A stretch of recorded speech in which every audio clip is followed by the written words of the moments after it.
કોળી સમાજના આગેવાન નવનીતભાઈ ઉપર જીવલેણ હુમલો થયો હતો અને એમના દ્વારા જયરાજ આહિરનું નામ આપવામાં આવ્યું હતું ને આજે આ સમગ્ર કેસની અંદર જયરાજ આહિરની ધરપકડ કરવામાં આવી છે। આ સમગ્ર મામલે પોલીસ દ્વારા પણ મોટો ખુલાસો કરવામાં આવ્યો છે, પરંતુ જયરાજ આહિર સામે એવા તો કયા પુરાવા પોલીસને મળ્યા છે, તેની સાથે કયા કારણોસર જયરાજ આહિરની ધરપકડ કરવામાં આવી છે, તેના વિશે આજના વિડીયોમાં વિગતે વાત કરીએ। નમસ્કાર, હું હંસિની અને તમે જોઈ રહ્યા છો નિર્ભય ન્યૂઝ।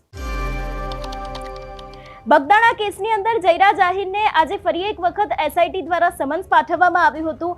જયરાજ આહિરની લગભગ 2 કલાક પૂછપરછ ચાલી એ બાદ તેમની ધરપકડ કરવામાં આવી છે એવી વિગતો સામે આવી રહી છે।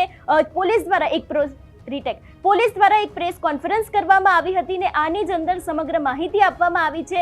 સજ્જડ પુરાવાની વાત કરવામાં આવે તો કોલ ડિટેલ્સ છે, લોકેશન છે, એ બાદ ઘણા બધા ટેકનિકલ પુરાવા છે, એ દરેકને આધારે ક્યાંક જયરાજ આહિરની ધરપકડ કરવામાં આવી છે। એટલું જ નહીં, પહેલી વખત જે તે સમયે જયરાજ આહિરને એસઆઈટી સમક્ષ બોલાવવામાં આવ્યા હતા, એ બાદ વધુ 2 લોકો છે એ લોકોની અટકાયત કરવામાં આવી હતી। જો તેના વિશેની વાત કરવામાં આવે તો ઉત્તમ બાંભણિયા અને અજય ભાલિયા છે એ લોકોના નિવેદનોમાં પણ ક્યાંક જયરાજ આહિરનું નામ છે તે સામે આવ્યું હતું ને આ જ સમગ્ર મામલે અત્યારે હાલ પોલીસને જયરાજ આહિર વિરુદ્ધ ઘણા બધા સજ્જડ પુરાવા મળ્યા છે, એટલા જ માટે થઈને તેમની ધરપકડ કરવામાં આવી છે। એટલું જ નહીં, લોકેશન છે, કોલની ડિટેલ છે, એ બાદ ટેકનિકલ પુરાવા છે ને જયરાજ આહિર પણ ક્યાંક આ હુમલાની પાછળ સંડોવાયેલા છે એવી પણ વાત છે તે પોલીસ દ્વારા કરવામાં આવી છે। વધુમાં આ વિષયને લઈને તેમના દ્વારા શું વિગતો આપવામાં આવી છે, સાંભળીએ। બગદાણા પોલીસ સ્ટેશનમાં જે ગુનો નોંધાયેલો છે, આપ લોકો જાણો છો, અત્યાર સુધીમાં સીટે પહેલાં શરૂઆતમાં 8 આરોપીઓની ધરપકડ કરવામાં આવી હતી અને બાકીના કેટલાક આરોપીઓની પણ ધરપકડ અત્યારે કરવામાં આવી છે। આ તમામના નિવેદનો, સંયોગિત સાક્ષીઓના નિવેદનો, કોલ ડિટેલ્સ અને તમામના આધારે જયરાજ આહિરને પણ 3 દિવસ પહેલાં અહીંયા બોલાવવામાં આવેલા હતા આઈજી કચેરીએ।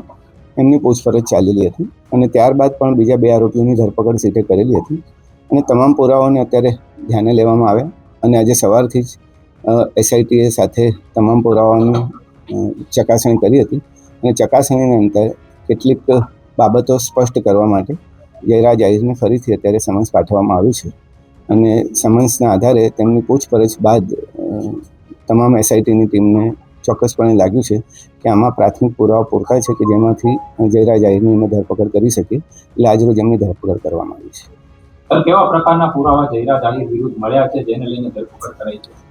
શરૂઆતના તબક્કામાં જ્યારે એસઆઈટીએ આ તપાસ કરી હતી ત્યારે પણ કેટલાક પુરાવાઓ જે હતા જેની મૂલવણી અમે કરવામાં આવી હતી અને ત્યારબાદ જે 8 આરોપીઓની ફર્ધર પૂછપરછ કરવામાં આવી એમાં પણ કેટલીક સંડોવણીઓ જણાવી હતી અને ત્યારબાદ બીજા 2 આરોપીઓની ધરપકડ કરવામાં આવી। એના પછી પણ 2 મહત્ત્વના સાક્ષીઓના નિવેદનો પણ લેવામાં આવ્યા અને અન્ય ટેકનિકલ પુરાવો પણ પ્રાપ્ત થયો છે કે જે એફએસએલની વેરિફિકેશન માટે જરૂરી છે, પણ એ પુરાવો પણ અમે ધ્યાને લીધો છે। જયરાજ આહિરનો સાહેબ આમાં રોલ શું છે? જે જયરાજ આહિરનો રોલ તમે જે પૂછો છે એ પ્રમાણે છે કે ઘટના તમે જાણો છો કે બુટલેગરે હુમલો કર્યો અને કોઈ બાતમીના આધારે સત્ય દેખાઈ રહી નથી। એકચ્યુઅલી જે આરોપીઓ જે છે, રાજુ, નાજુ અને અન્ય લોકો પણ એ પણ જયરાજ આહિરના સંપર્કમાં પહેલેથી જ હતા અને મોટાભાગે એ તમામનું અને જયરાજ આહિરનું પોતાનું પણ રોષ હોવાનું કારણ સ્પષ્ટ થયું છે।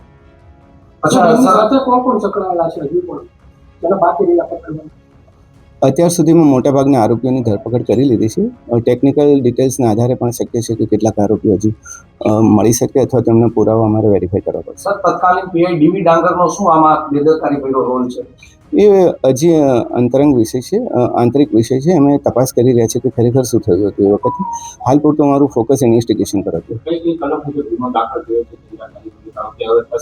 ઓલરેડી જે આપણે કલમો દાખલ કરી છે, 120B પણ દાખલ કરી છે, 307 પણ જૂની કલમો જે દાખલ કરી છે આપણે એ મુજબનો ગુનો દાખલ કરવામાં આવ્યો